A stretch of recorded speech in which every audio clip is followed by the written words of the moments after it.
आज के इस क्लास में हम बात करने वाले हैं now the leaves are falling fast poem के बारे में। और आज के इस क्लास को देखने के बाद आपका ये जो पोएम है 100% बहुत ही अच्छे से सारा कंसेप्ट क्लियर हो जाएगी और हर एक सवाल, हर एक क्वेश्चन जो भी आपसे इस चैप्टर से पूछा जाएगा वो हर एक चीज़ आप बना सकते हैं। यकीनन हम ये चीज़ बोल सकते हैं। आपको जिस तरीके से पढ़ाएंगे बस आप उसको अच्छे से समझना है आप लोगों को। और देखो ये पूरा चैप्टर आपका आज की एक मात्र वीडियो से पूरा समाप्त हो जाएगी। तो चलो स्टार्ट करते हैं। सबसे पहले देखो हम पोइट के डिटेल्स को जानेंगे, मतलब कवि का जन्म कहाँ हुआ, कब हुआ, है ना, निधन कब हुआ, कहाँ हुआ, ये सब चीज़ थोड़ा सा हम लोग जानते हैं। क्योंकि क्या होता है, इससे आपके बोर्ड परीक्षा में सवाल रहती है, ऑब्जेक्टिव टाइप क्वेश्चंस स्पेशली पूछे जाते हैं। ठीक है, तो ये हम लोग थोड़ा सा जान लेते हैं। उसके बाद हम लोग पोएम के लाइन बाय लाइन को बहुत अच्छे से समझेंगे। ठीक है, सबसे पहले देखो याद करने वाली चीज़ों में से क्या है, याद करने वाली चीज़ों में से तो सबसे पहले यहाँ पे अपना चैप्टर का क्या नाम है, नाउ द लिव्स आर, क्या है चैप्टर का नाम, चैप्टर का नाम है now the leaves are falling fast, मतलब पत्ते जो हैं, ठीक है। अब नाउ का मतलब क्या होता है, अब, लिव्स का मतलब होता है पत्ते, ठीक है। आर फॉलिंग फास्ट मतलब फॉलिंग मतलब गिर रहे हैं, ठीक है, गिर रहे हैं कैसे, तेजी से, यानी अब जो है पत्ते तेजी से गिर रहे हैं, चैप्टर का मतलब है। यानी अपने पास ये जो है पत्ते जो गिर रहे हैं तेजी से उसके बारे में बात किया गया। लेकिन ये चैप्टर का नाम है, लेकिन इसका ये मतलब नहीं है कि यहाँ पे पत्ते गिरने के बारे में बात करते हैं। ये जो है जीवन के बारे में बात करते हैं, लाइफ के बारे में बात करते हैं कि अब कैसे जो है ज़िंदगी एक तरीके से समाप्त होते जा रही है इंसानों की, तो इसके बारे में बात करते हैं, बहुत अच्छे से समझाएंगे। सबसे पहले अगर बात करें, ये जो अपना चैप्टर है now the leaves are falling fast, इसके पोएट कौन है, ठीक है, इसके कवि कौन है, तो इसके पोएट है W.H. ऑडेन जी। कौन है पूछेगा कोई भी, now the leaves are falling fast के पोएट कौन है, तो आंसर आपको बताना है W.H. ऑडेन जी। यहाँ पे इनकी तस्वीर देख रहे हो, यही है W.H. ऑडेन जी, इन्होंने ही ये पूरे चैप्टर को लिखे हैं, ठीक है। उसके बाद देखो इनका जन्म जो होता है वो होता है 21 फरवरी 1907 को, 1907 को इनका जन्म होता है, ठीक है, ये बॉर्न करते हैं। डाइड ये कब करते हैं, 29 सितंबर 1973 को, यहाँ पे ये जो है क्या होते हैं, इनका निधन होता है 1973 को, ठीक है। तो ये आपको ध्यान में रखना है, लेखक का जन्म कब हुआ था, निधन कब हुआ था, ये दो डेट आपको निश्चित रूप से याद करके रखना है। उसके बाद देखो क्या इंपॉर्टेंट है, इंपॉर्टेंट ये एक पॉइंट है कि poetry to him was a serious game, मतलब इनके लिए जो है ना पोएट्री एक बहुत ही सीरियस गेम था, ठीक है, एक बहुत ही एक नॉर्मल काम नहीं था बल्कि एक सीरियस काम था इनके लिए, सीरियस गेम था इनके लिए। पोएट्री लिखना ये बोलते हैं एक सीरियस गेम है। उसके बाद देखो इनको एक अवार्ड मिला था, ठीक है, ये एक रचना किए थे, इनके कुछ इंपॉर्टेंट वर्क्स है और वो इंपॉर्टेंट वर्क्स कौन कौन सा है, द एज ऑफ एंजाइटी, ठीक है, उसके बाद न्यू ईयर लेटर, उसके बाद है फॉर द टाइम बीइंग, ठीक है। ये कुछ इनके इंपॉर्टेंट वर्क्स है, जिनमें से एक ये रचना जो किए थे इनका इंपॉर्टेंट वर्क्स है, कौन सा है, ये है द एज ऑफ एंजाइटी, ठीक है। एज ऑफ एंजाइटी जो है ना, इस पे इनको एक अवार्ड मिला था, इसको लिखने के लिए इनको एक अवार्ड मिला था। वो अवार्ड कौन सा है, वो अवार्ड है पुलित्जर प्राइज, ठीक है। इनको एक पुलित्जर प्राइज मिला था, कब मिला था, 1948 में, 1948 को इनको एक अवार्ड मिला था। उसका नाम क्या था, उसका नाम है पुलित्जर प्राइज, ठीक है, जो कि कब मिला था इनको, 1948 में। और किसके कारण मिला था, द एज ऑफ एंजाइटी के लिए मिला था, द एज ऑफ एंजाइटी के लिए इनको मिला था। और ये बहुत बार एग्जाम में पूछा जा चुका है, इसलिए हम इसको स्टार मार्क्स हम आपको लगा देते हैं ताकि आप इसको याद रख सको, याद रहेगा। बस ये इनके बारे में कुछ छोटा सा डिटेल, थोड़ा बहुत डिटेल आपको ध्यान में रखना था। अब हम लोग यहाँ पे पोएम के लाइन बाय लाइन को शुरू करते हैं, एक एक लाइन को अच्छे से जानते हैं और देखना कि आपको ये हर एक चीज़, आपको हर एक लाइन आपको अच्छे से समझ में आ जाएगी, ठीक है। देखो सबसे पहला स्टेंजा 1, कुल मिला के अगर बात करें, कुल मिला के अगर हम बात करें तो इसको कितने भागों में बांटा गया है, इसको एक तरीके से बांटा गया है कुल मिला के 5 भागों में, ठीक है। ये जो पूरा पोएम है इसको कुल मिला के 5 स्टेंजा में बांटा गया है और ये पहला स्टेंजा है, ठीक है, ये पहला स्टेंजा है, 5 स्टेंजा में बांटा गया है, ठीक। तो देखो पहला स्टेंजा में हम लोग शुरुआत करते हैं और यहाँ पे क्या बोला गया है इसको देखिए। इसमें बोला गया है, अब प्रॉपर आपका माइंड कंसंट्रेट होना चाहिए, बोर्ड पे होना चाहिए ध्यान, और देखो 100% समझ में आएगी। देखो पहला लाइन से, now the leaves are falling fast, अब पत्ते जो हैं वो तेजी से गिर रहे हैं, now the leaves are falling fast, अब पत्ते जो है वो तेजी से गिर रहे हैं। Nurses flower will not last, अब यहाँ पे ये समझिए nurses flower will not last, यहाँ पे इसका मतलब क्या हुआ, ये नर्सेस फ्लावर आखिर ये होता क्या है। देखो एक ये पौधा है, एक ये ट्री आपको दिख रहा है, एक ये ट्री आपको दिख रहा है, हाँ तो बिल्कुल दिख रहा होगा, है ना, बिल्कुल दिख रहा होगा। ये पेड़ जो आपको दिख रहा है ना, ये पेड़ जो आपको दिख रहा है, इसके नीचे देखो छोटा छोटा पौधा है, ये छोटा छोटा फ्लावर है, छोटा छोटा पौधा है ना। ये सब जो पौधा आपको दिख रहा है, ये सब जो पौधा आपको दिख रहा है, ये छोटा छोटा पौधा, ये सब क्या दिख रहा है, ये इसी सब को क्या कहते हैं, नर्सेस फ्लावर। ये सब क्या होता है, नर्स होता है, ठीक है, नर्सेस फ्लावर होता है, ठीक है। ये इसको नर्सेस फ्लावर क्यों कहते हैं, क्योंकि ये ना क्या करता है, ये पेड़ को मजबूती प्रदान करता है। जैसे इसके आसपास जो मिट्टी रहता है उसको जकड़ने, उसको एक तरीके से पकड़ के रखती है, मिट्टी को भागने नहीं देता। इससे क्या होता है, ये पेड़ मजबूत रहता है, पेड़ खड़ा रहता है सीधा, यानी एक तरीके से नर्स के रूप में ये पौधा सब काम करता है इसके लिए, है ना, इस पेड़ के लिए। तो इसलिए इसे नर्सेस फ्लावर कहते हैं। अब यहाँ पे बोला जा रहा है कि nurses flower will not last, कि अब ये नर्सेस फ्लावर भी जो है ना, अब पत्ते तेजी से गिर रहे हैं, अब इस पौधे के पत्ते जो है ये तेजी से गिर रहे हैं, और नर्सेस फ्लावर भी अब एक तरीके से ज़्यादा देर नहीं टिकने वाले हैं। विल नॉट लास्ट मतलब ज़्यादा देर तक ये जो है नर्सेस फ्लावर ये ज़्यादा देर तक नहीं टिकने वाले हैं। Nurses to the grave are gone, अब ये जो नर्सेस फ्लावर है, ये जो नर्सेस पौधा है, ठीक है, अब ये एक तरीके से कहाँ पे जाने वाला है, ये ग्रेव्स में जाने वाला है। एक तरीके से ग्रेव्स का मतलब क्या होता है, कब्र, ठीक है, क्या होता है, कब्र। अब ये कब्र में जाने वाला है, मतलब ये अब खत्म हो जाने वाला है ये सारा पौधा, ये बता रहे हैं। उसके बाद आगे यहाँ पे है and the palms go rolling on, ठीक है। और जो पाम्स होता है, पाम्स का मतलब क्या होता है, पाम्स का मतलब यहाँ पे ये होता है 4 पहिए वाली गाड़ी, जो कि बच्चों के खिलाने के लिए यूज़ होता है, ठीक है, बच्चे वगैरह खेलते हैं इस पे बैठ के, ठीक है, ये 4 पहिए वाला गाड़ी होता है, इसी को कहते हैं। तो ये जो है बोला जा रहा है कि अब जो है पाम्स गो रोलिंग और ये जो है पाम्स चलते जा रहा है। तो यहाँ पे ये इसका मतलब हुआ कि अब पत्ते तेजी से गिर रहे हैं, नर्सेस फ्लावर ज़्यादा देर तक नहीं टिकने वाले हैं, और यहाँ पे बताया जा रहा है कि नर्सेस फ्लावर जो है वो ग्रेव में एक तरीके से कब्र में जा चुका है, और साथ ही साथ बताया जा रहा है कि पाम्स जो कि बच्चे की गाड़ी होती है वो चले जा रही है ना, वो गुजरे जा रही है, रोलिंग ऑन मतलब एक तरीके से चले जा रही है। तो यहाँ पे ये इसका हिंदी अर्थ हुआ, है ना।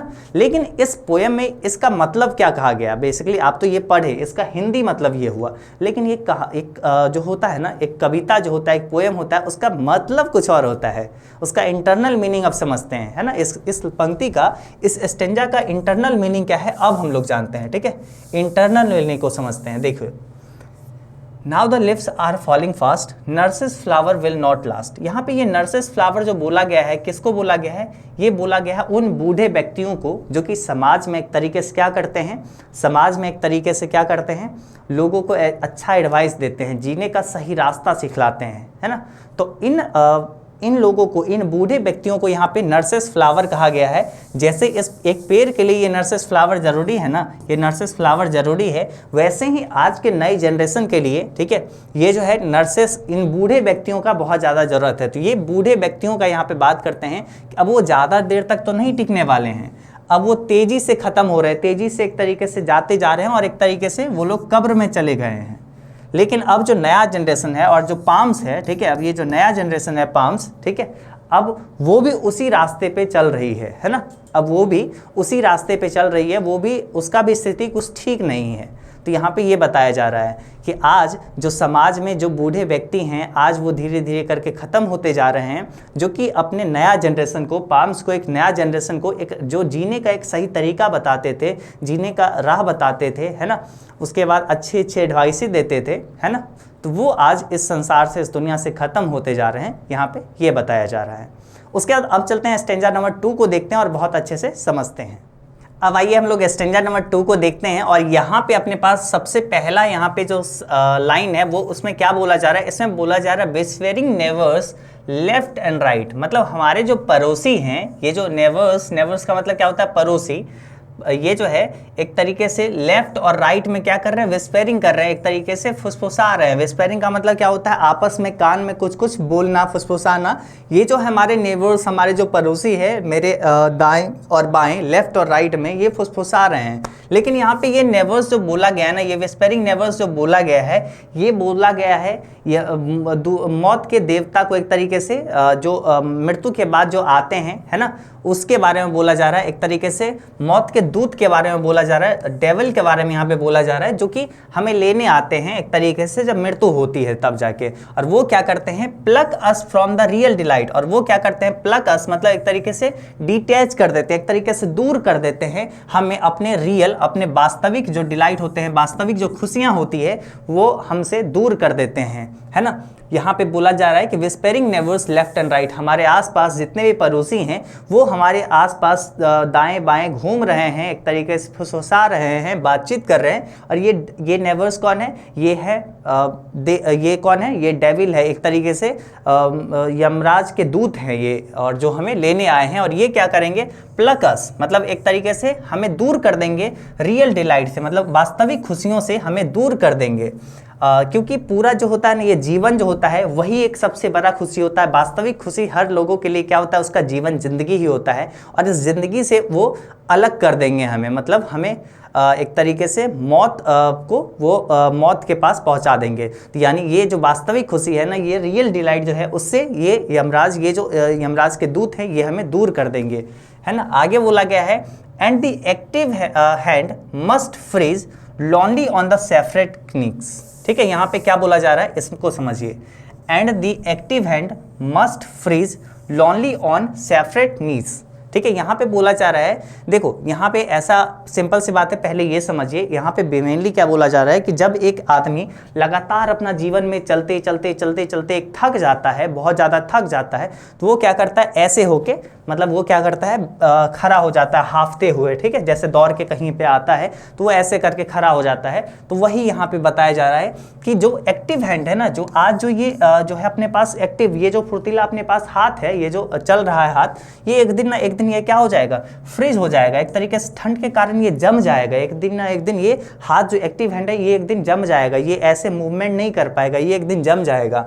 लॉन्ली ऑन द सेपरेट नीस, मतलब इस जो नीस होता है, मतलब जो घुटने होता है, उस पे एक तरीके से अलग अलग घुटने पे ये हाथ एक तरीके से क्या हो जाएगा, अलग अलग घुटने पे ये हाथ फ्रीज हो जाएंगे। तो यहाँ पे ये बताया गया है कि यहाँ पे जो हमारे जैसे कि हम अपने ज़िंदगी से एक समय थक जाएंगे और हमारे जो हाथ एक तरीके से घुटने पे आ जाएंगे और हम लोग इस ज़िंदगी से हार चुके रहेंगे, उस समय वो जो नेबर्स आएंगे, वो जो यमराज के दूत आएंगे, वो हमें अपने इस ज़िंदगी से अलग कर देंगे। यहाँ पे ये बताए हैं। उसके बाद अब चलिए यहाँ पे स्टेंजा नंबर 3 पे चलते हैं और बहुत अच्छे से उसको समझेंगे। चलिए अब यहाँ पे हम लोग स्टेंजा नंबर 3 को देखते हैं और इसमें यहाँ पे बोला जा रहा है, सबसे पहला लाइन में अपने पास क्या बोला जा रहा है, इसमें यहाँ पे बोला जा रहा है, dead in hundreds at the back followed wooden in our track.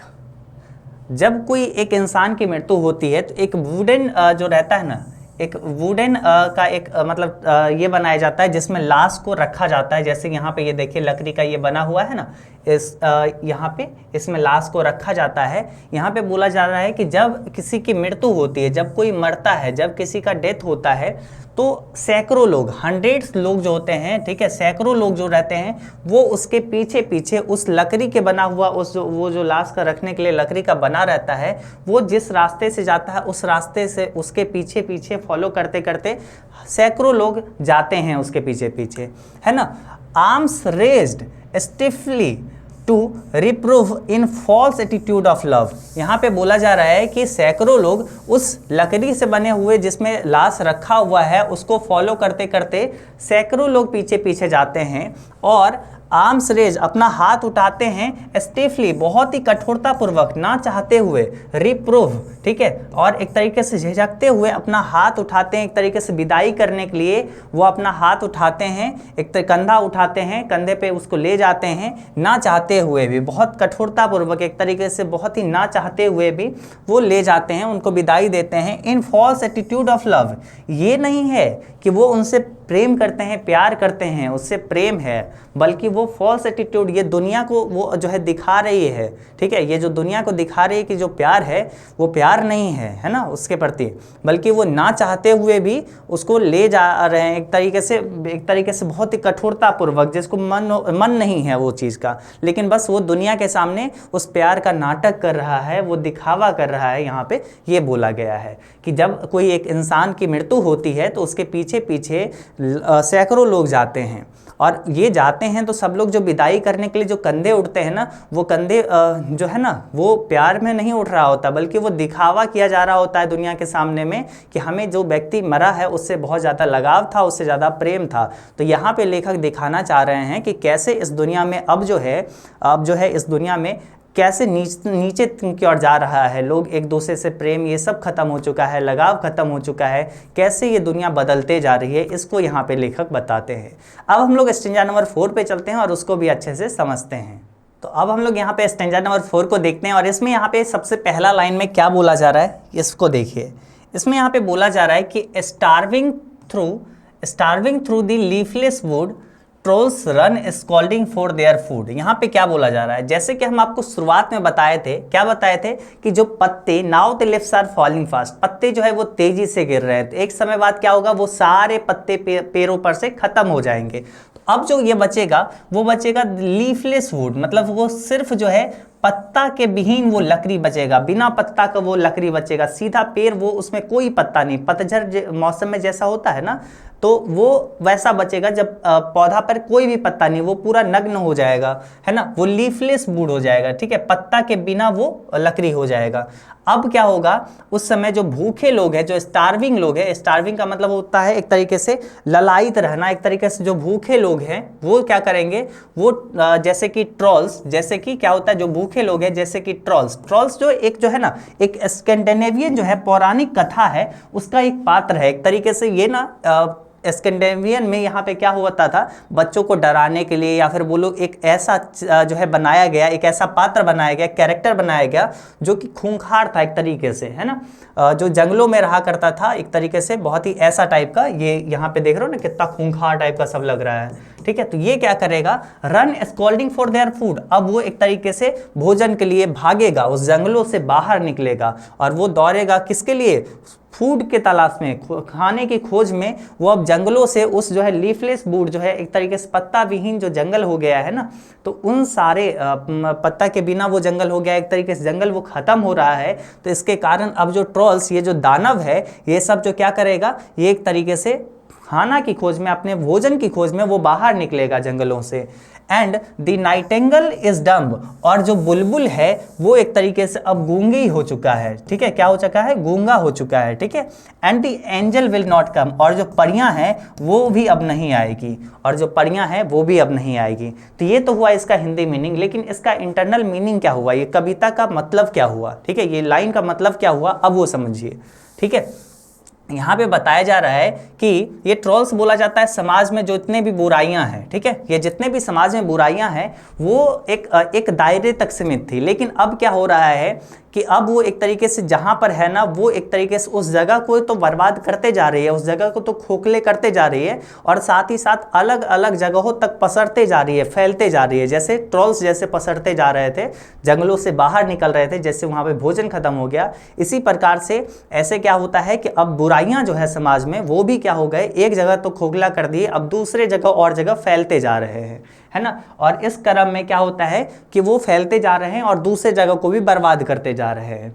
और जो कुछ ऐसे लोग हैं, जो कुछ ऐसे नाइटिंगेल का यहाँ पे बोला गया है कि जो कुछ ऐसे बुद्धिजीवी लोग हैं वो भी अब चुप है, वो भी ऐसे एक्ट कर रहे हैं जैसे वो कुछ जानते नहीं है, वो कुछ बोल ही नहीं सकते हैं, वो जैसे गूंगे हैं, कुछ ऐसे होके खड़े हैं, वो सब बुराइयों को देख रहे हैं लेकिन कुछ कह नहीं रहे हैं। आगे यहाँ पे बोला जा रहा है, और ऐसे लोग, एंजल को यहाँ पे बताया गया, एंजल का मतलब यहाँ पे बताया गया कि ऐसे लोग जो कि इस ट्रॉल्स को रोक सकते थे, इस बुराइयों को रोक सकते हैं, वो भी अब इसको रोकने के लिए नहीं आने वाले हैं। तो यहाँ पे ये बताया गया है, ठीक है। अब चलते हैं हम लोग यहाँ पे ये जो स्टेंजा नंबर 5 है, यानी अंतिम स्टेंजा है, अब इसको भी अच्छे से हम लोग देखते हैं।